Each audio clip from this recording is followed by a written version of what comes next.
sono Kiki e vi do il benvenuto sul canale. In questo ultimo video del 2022 vedremo come dipingere e valorizzare le miniature da 28 mm o meno, mettendo in risalto le parti più in vista e lavorando con furbizia per non impazzire con soggetti così piccoli. Se questo e altri contenuti riguardo la pittura delle miniature vi piacciono, vi ricordo che potete iscrivervi al canale attivando la campanella delle notifiche per essere avvisati ogni volta che pubblico un nuovo video. I doverosi ringraziamenti di fine anno e alcune anticipazioni sul prossimo le faremo a fine video, quindi adesso non perdiamo altro tempo e cominciamo subito. Il soggetto che dipingeremo oggi è questo piccolo elfo stampato in resina di Loot Studio da 28 mm. La basetta è appunto una 28 mm e in altezza è poco più di 2,5 cm. Presenta alcuni piccoli elementi decorativi che andremo a valorizzare senza impazzire. Ma la prima cosa a cui pensare è il primer. In molti video mi avrete visto utilizzare il primer grigio, nello specifico quello di marca Molotov, vista la grande comodità di utilizzo. Una volta steso avremmo poi segnato le ombre scure e le luci, ma dato che si tratta di una miniatura molto piccola, inserire le ombre nei recessi evitando shade o simili sarebbe molto difficile, quindi in questo caso ha molto più senso partire da primer nero. Per comodità, date le piccole dimensioni, anche stenderlo a pennello usandone uno di seconda categoria o vecchio è un'ottima alternativa.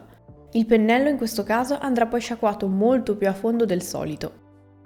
Dicevamo che il primer nero è l'opzione migliore in questo caso, dato che nella pittura basterà poi partire dai colori più scuri, ovvero dalle ombre che si applicano bene su base nera, per poi via via rimpicciolire la zona colpita dalle luci con i passaggi più chiari. Una volta asciugato completamente saremo pronti a dipingere. Date le dimensioni del soggetto useremo pennelli più sottili del solito. La dimensione necessaria dipende dalla precisione di ognuno e dalla tenuta del pennello, ma in generale in questo set di pennelli Rubloff, marca che uso ormai da mesi, che contiene 1,5, 1 e 0, c'è una buona scelta per questo genere di lavori di precisione. Se volete dare un'occhiata vi lascio il link qui sotto in descrizione insieme a quello del set completo con anche le misure grandi come il 2, 2,5, il 3, set che in ogni caso rimane il mio consiglio primario. Ma partiamo ora con il più grande tra quelli che useremo oggi, ovvero l'1,5. Con questo andremo a stendere il primo strato di carnagione usando un colore più scuro rispetto a quello che vorremmo come pelle.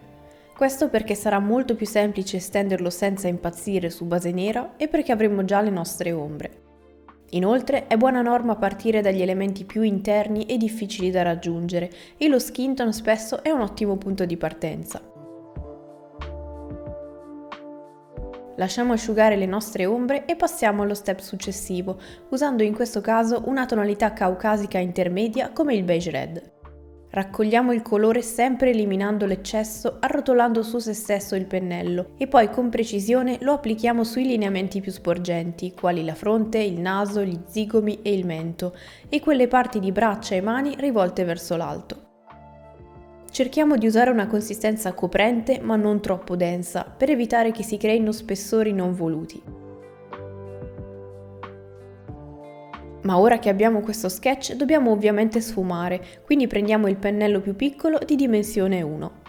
Qui possiamo poi sfumare in due modi, o creando un mix al 50-50 tra i due colori usati finora, oppure diluendo il colore chiaro alla consistenza della velatura, della quale vi ho parlato in molti altri video, e sfumando usando quello.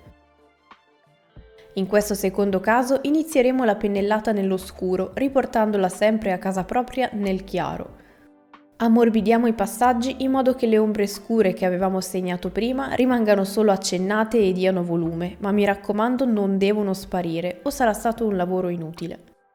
La miscela al 50-50 che vi proponevo come alternativa da applicare nelle zone adiacenti a quelle chiare è perfetta per miniature così piccole, nelle quali poi lo stacco cromatico non è visibile. Prendiamo ora l'avorio e il pennello ancora più fine di misura 0 e ancora con più precisione e attenzione coloriamo l'incavo degli occhi, cercando però di fare delle linee orizzontali e corte piuttosto che dei pallini. Se dovesse capitare di sbavare, basterà sistemare con il colore già disponibile sulla wet palette. Creiamo poi una miscela unendo beige red e avorio e illuminando i lineamenti con piccole pennellate singole che non andremo a sfumare e nelle quali si concentrerà tutta la luce. Ah, se decidete di non usare pennelli dedicati per mischiare i colori tra loro, cosa che comunque vi consiglio sempre di fare per evitare di rovinare quelli buoni, cercate di farlo almeno molto delicatamente, usando solo una minima parte di setola e sciacquandolo e asciugandolo subito dopo.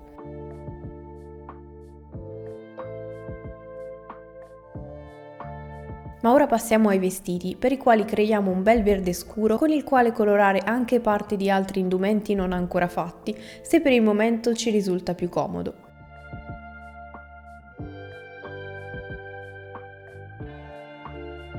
Con un marrone caldo, sempre considerando che sarà il più scuro tra quelli che useremo per quell'indumento, distinguiamo spallacci, fibie, capelli e pantaloni.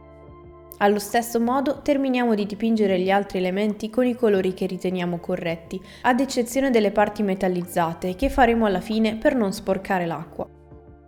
Per dare volume e colore alle parti verdi creiamo due tonalità più chiare di quella di partenza, unendo via via più giallo per renderlo un verde brillante. Il verde solitamente non è un colore molto coprente, quindi possiamo sempre aggiungere una piccolissima percentuale di avorio o bianco per renderli appena più coprenti senza cambiarne la tonalità. La zona alla quale non possiamo rinunciare di dare luce e volume è quella intorno al viso, che poi via via andrà affievolendosi ed è proprio da lì che partiamo.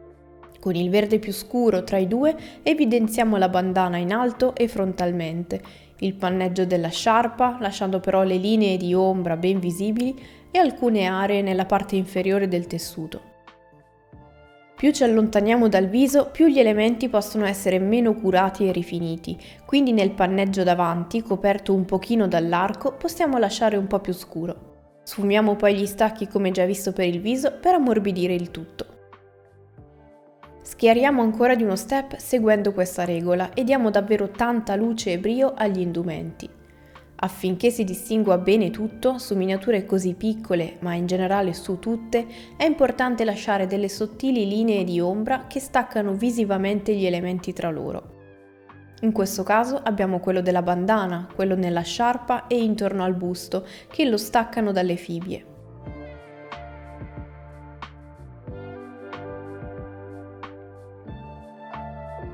Come nel viso possiamo anche concentrare la luce in singole piccole pennellate qua e là con il giallo puro.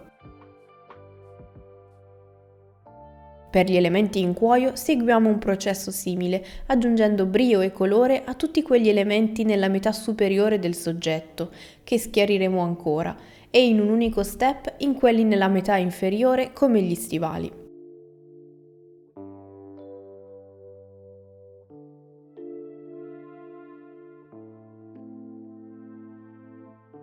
Aiutandoci con il pennello dei dettagli, aggiungiamo alcuni tratti che non sfumeremo, come sugli spallacci, concentrando la luce in punti specifici o dando un profilo a oggetti come le borse e le cinture.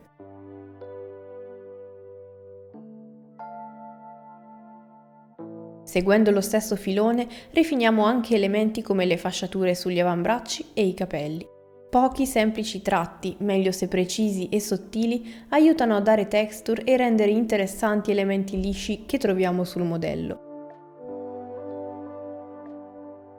Allo stesso modo, con due semplici piccoli punti al centro della sclera bianca, inseriamo due iridi marroni, che fungeranno anche da pupille visto le dimensioni dell'occhio. Per occhi così, sempre meglio prediligere colori medio scuri piuttosto che chiari, altrimenti si rischia di non notarli e aver fatto una fatica inutilmente.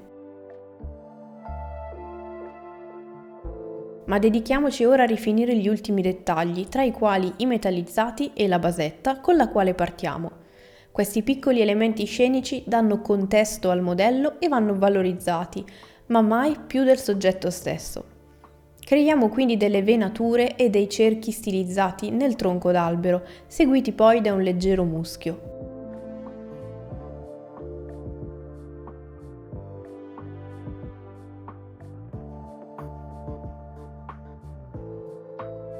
Per le rocce usiamo il grigio chiaro appena diluito per ottenere un effetto irregolare e aggiungiamo ciuffi d'erba più chiari, fiori e anche zone di ombra per separare i vari elementi.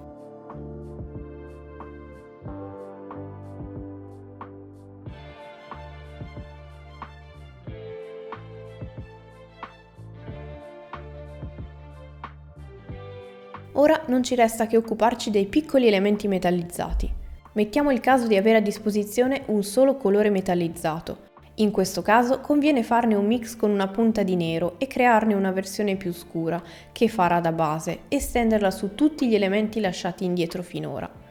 A maggior ragione, se non disponessimo di pennelli scadenti precisi a sufficienza per fare questa operazione, possiamo usare quelli buoni, ma a patto imprescindibile di lavarli benissimo alla fine e di tenerli sciacquati e asciugati molto di frequente durante l'utilizzo.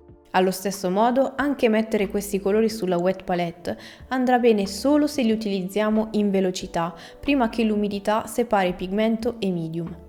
Inoltre, come detto all'inizio, stiamo utilizzando questi colori metallizzati alla fine della pittura per evitare semplicemente di cambiare l'acqua durante il processo per via delle pagliuzze metallizzate che andrebbero a disperdersi al suo interno.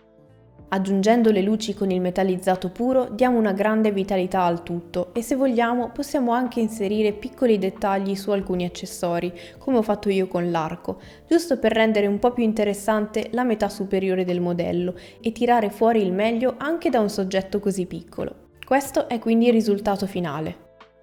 Eccoci quindi alla fine del video. Se siete arrivati fino a questo punto, grazie mille e grazie anche per tutto il supporto che mi avete dimostrato nell'anno che sta per concludersi, nonostante io qualche settimana non sia riuscita a pubblicare niente. Nell'anno che verrà sicuramente ho come obiettivo quello di migliorare sempre di più la qualità degli argomenti e dei video che porto su questo canale, ma non solo, sarà un anno ricchissimo di novità, alcune delle quali le vedrete già nel primo video del 2023. Io quindi non posso fare altro che darvi appuntamento al prossimo video che non vedo l'ora di fare, augurarvi buone feste e come sempre siate creativi.